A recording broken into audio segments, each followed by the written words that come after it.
Today's episode is brought to you by Mazars. SoundCartel.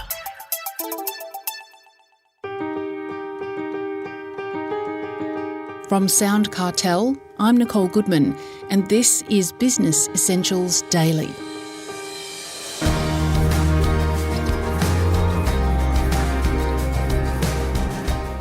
One of the biggest factors that can affect how your business operates is workplace culture. If it's bad, the good people leave, and you're left with a toxic work environment. Corporate mental health advisor Kerry Howard says the buck stops with the business owner. It's hard to manage the interpersonal connections among staff, but it's imperative to get a handle on it to cultivate a thriving work environment. Chris Ashmore starts by asking Kerry, what is workplace culture exactly? And why, in fact, is it the key to profitability? Workplace culture is actually the environment that you tend to create for your employees. And because culture is determined by the leadership and then the employees come along with their beliefs and attitudes, that guides the behaviour and the interactions that actually happen in that relational environment within the workplace. So it defines how our work is progressed.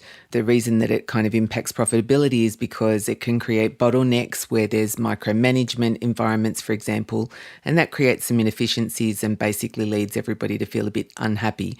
And that's the stuff that leads to presenteeism as opposed to absenteeism. The staff are there, the lights are on, but no one's home. They're just not very effective or efficient at what they're doing. We've heard of this term toxic workplace. What is that exactly? A toxic workplace is really a counterproductive work environment.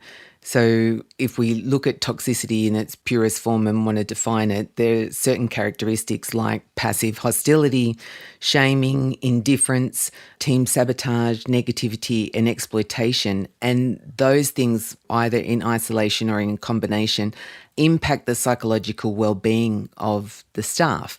And I think the scariest part is that 80% of workplaces are considered to be toxic. And there's 10 questions that you can ask, and you only have to get one right, and that place is toxic. And the one that I say to everybody is one of the questions that always gets everybody going, is have you ever raised an issue that's never been dealt with? And if you answer yes, then the workplace is considered to be toxic. They're big numbers. How then do you deal with a toxic workplace? Do you mean to fix it or to cope with it? Can you fix it or can you only cope with it? It can be fixed, and I suppose this is the thing where we're talking about the leaders, then the leaders absolutely can fix it and take steps to changing the approach that's taken within the team environment.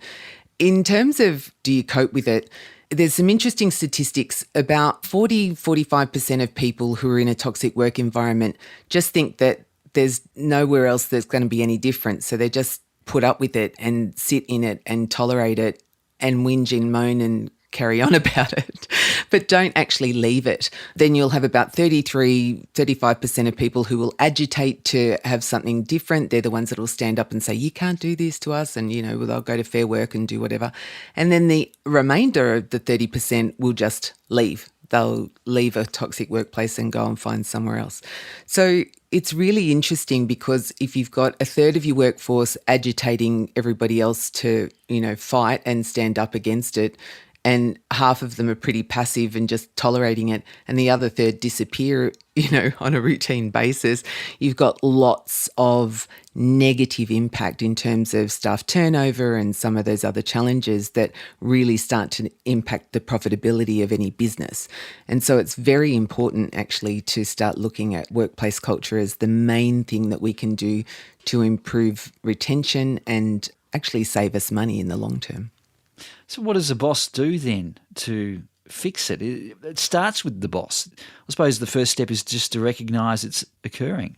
And I think that's actually the biggest challenge. It's the recognition or the ability to be able to look in the mirror and kind of go, rather than just whinging and complaining that you're losing staff all the time and you're ever having to replace it and nobody's doing any work and all of these other things that we often get into as, especially in small business, I think it's very challenging. But when you're getting lots of staff turnover, it's an unfortunate reality of you have to look in the mirror and you actually need to be able to see, well, what is it that you're doing that means that people don't want to stay around? Now, for some businesses, it might be people are actually not able to stay either because the business isn't able to, pay them enough, or they can get other options elsewhere. But a lot of that turnover stuff is really because of how people feel that they're not valued or overworked or not underappreciated, and all of these other sort of interpersonal elements that we just, as small business owners, tend not to think about too much. We're trying to meet the needs of our customers and we just expect the staff to turn up and help us to do that. But we don't necessarily show our appreciation or support and gratitude towards the staff members that are actually the resources that help you deliver the business to the clients at the end of the day. So we have to stop and think about the real value of our people. Is technology part of the mix when it comes to trying to shape workplace culture? Technology, definitely. I think one of the things that we don't do very well is we haven't reflected back very much on how technology has actually impacted the way that we work. So one of the things that you'll notice is that younger generations in particular don't know how to have conversations. And it sounds crazy that they don't know how to have conversations, but they're so used to texting each other and emails and those sorts of things that they don't like to pick up a phone. I don't know about your children, but that's certainly one of the things that happens with mine. And, over time we've had to work on some of those communication challenges, because when we look at written communication like text messages or emails, one of the problems that we get into is that they can be misinterpreted. Often the way that you intend it to sound when you send information, especially in short messaging, is not necessarily the way that it's perceived. And that is an issue that we just haven't been able to overcome as humans, because the filters that we have applied over what we're reading is quite different, because you're not in a relational kind of context with the person when they've sent it. And we know this because there's lots of stuff around the psychological elements that show that when we message each other, we're more likely to say things that we wouldn't actually say to a person face to face. So all the phenomena about, breaking up with people via text and all of those sorts of things, people do it because it's easier. It's easier than having to have a face-to-face conversation. Now, why is that a problem in the workplace? Because the way that we relate to each other and the interpersonal connection is often negatively affected by the perception of this written communication. So one of the challenges in toxic workplaces is that sometimes there can be a lot of verbal stuff and things aren't put in writing, which is where a big part of the confusion can be. Oh, I told you to do this. Oh, no, I thought you meant that kind of thing. And so sometimes we need both. We kind of need to be able to talk about what it is, and then we need to follow that up with some writing that says, okay, this is what I understood you wanted me to do, and here's where I'm doing it. So not all workplaces can do that, because, if you work in a cafe or something and somebody's yelling at you to get the coffee machine sorted out, they're not going to send you an email about that. But it's the awareness around what's an okay way to speak to people. Even when we're frustrated, how do we help people to understand that we're frustrated about an issue, not frustrated about the person, because there's a skill and an art to that. And when we talk about the technology elements, we need to then understand if we have a lot of technology dependencies in our business, it's going to change the way the impact that has on our people, as opposed to other places where we don't have a lot. I do talk about AI though, and AI coming into the mix. And one of the things I think is going to get really interesting is that our language is actually going to become, I want to say, very vanilla over time, because the more and more AI generates from stuff it finds on the internet and shares it, we'll start to all kind of have the same words and things going around. So the technology elements in terms of work, it's a really interesting moving beast. Absolutely. That's fascinating, actually. At risk of labouring the point, it really does come down to the boss to be able to interact and engage with his or her team, and so that they feel comfortable, that they can talk, not text, but talk to them when there are issues.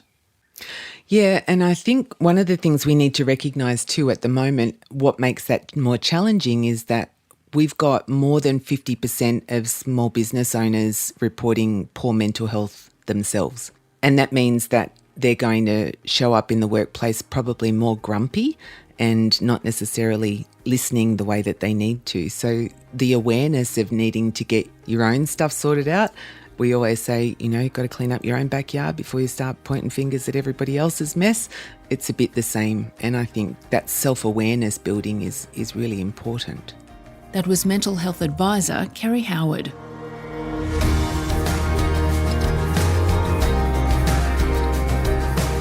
This episode of Business Essentials Daily is produced by the team at SoundCartel.